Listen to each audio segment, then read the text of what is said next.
So what we are principally looking at doing is renewing the vine annually during the winter time, winter pruning. Every vine's going to be different, so some are going to match what we're trying to accomplish, some aren't. In renewing and some of the old world European training systems of vines, we remove as much of the vine as possible, and the only thing that really ages is the trunk. So we really want to age the trunk from here down.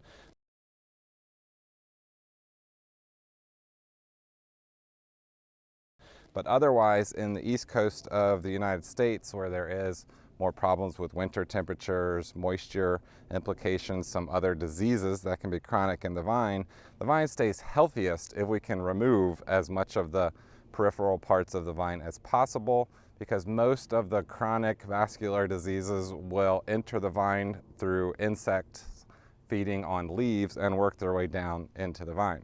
So we're looking at selecting good canes from the middle to lay out and reestablish this horizontal infrastructure. So conceptually, for the two directions that I'm training, if I see a good cane in the middle,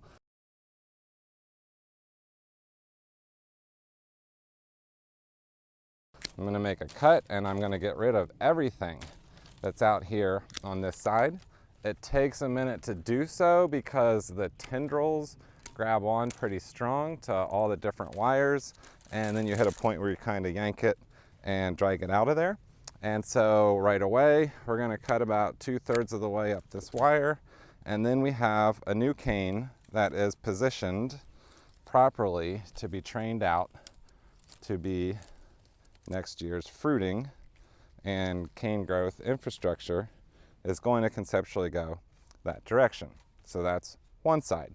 The other side depends if we have a good strong cane. This one is a little bit on the weak side, so we either can try and train that out part way, or if it's not going to make it, we cut it down low so we can grow 2 new shoots again next year. And then we take some of these guys and cut them to what are called spurs, which means that where I cut that, these 2 buds here can grow 2 new shoots in the coming season.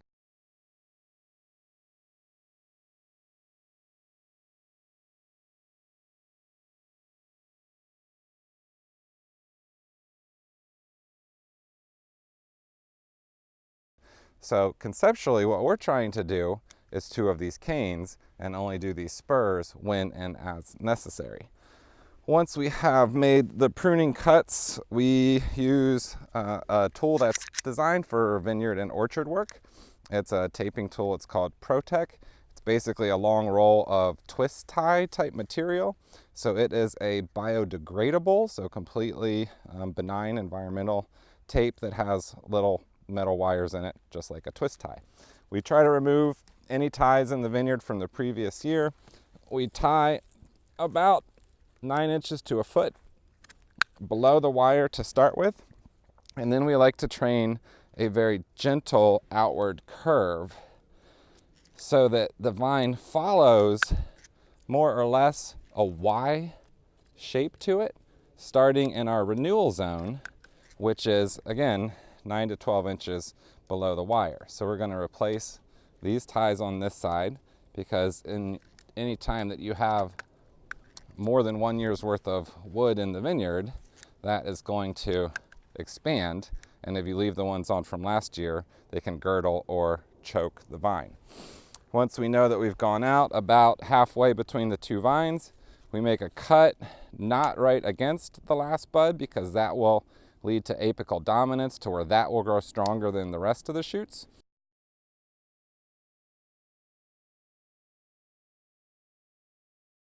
We go halfway or further in between on that edge.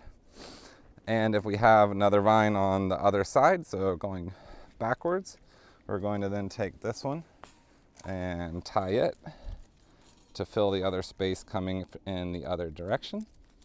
We do this gentle curving formation starting below the wire by 9 to 12 inches, because when we're retraining these every year, what we want is this form coming up and out below the wire, and we're always going to select new shoots from this area and train them out onto the wire again.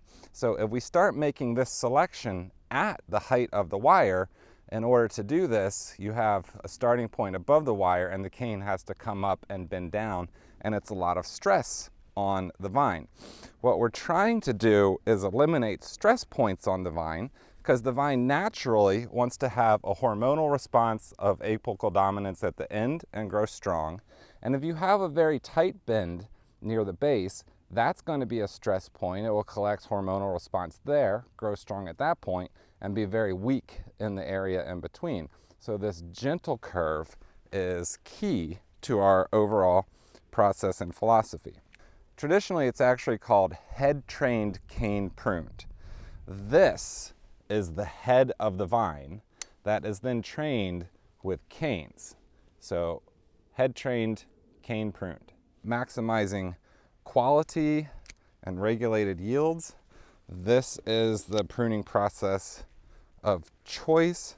It very much favors the vine regulating itself. What is going to happen in the springtime is every one of these buds is going to grow a new shoot.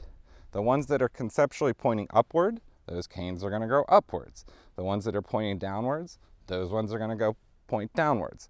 We only want the ones that go up into the trellis. The ones that go down or to the side will eventually come over and crisscross and overlap and clog up the canopy. So all the downward ones are going to get removed. So we'll conceptually retain every second bud pointing up. We do this in May. We call that shoot thinning. It regulates the vine vigor. It regulates the potential yield. Conceptually, in May, before we even bloom, which is in early June, we have removed 50% of the potential yield before the fruit is even set. This is direct implication towards quality control. An important aspect, though, of how this cane pruning process helps the vine self-regulate is how strong the vine is or isn't growing will define how far apart these internode lengths are.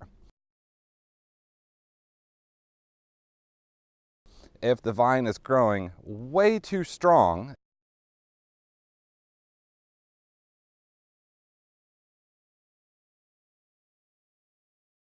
it will have these very long internodes and it'll give us less shoots. Conceptually, that will then, in a year, if not two, self-regulate the vine, that if it has less shoots, it will have less leaves, it will have less sunlight capture, that will reduce the energy generated by the vine and allow it to reduce its overall vigor, and in time, reduce the internode length, which gives us a more ideal number of shoots per foot. What I don't like is groups and crews where if you have 10 people, they do 10 rows differently. And then the next year, 10 different people are shuffled on those rows. And then the infrastructure of the vines just gets lost. Vineyard work, when it's handwork based in Virginia on the East Coast, a good vineyard worker has intuition and doesn't have to think. You just see a vine and you do, and you conceptually never stop moving. Because the truth is, there is several correct ways to prune any vine. So as long as you follow the concept and philosophy, you can make some decisions and they will all be right. And the vine, if you do something wrong, within a year or so, we can redevelop the infrastructure and get it back on track. The problem is when you have owners and managers that have not done this work. And so I have done this work for extensive amounts of time and have developed my understanding. And I trained Joaquin, and he has only ever worked in the vineyard with me, seeing how I do things. So when he works in the vineyard, he works exactly the same way I do. And if we did 2 rows side by side and came back and said, guess who did which one, you'd never be able to tell. What we like is that the 2 of us, and we do this through the growing season as well, cycle through the entire vineyard, doing all the work on a very timely basis so that we can do it ourselves, so that every vine is handled properly, correctly, and maintained the infrastructure we're looking for optimizing the future and the efficiency through the future.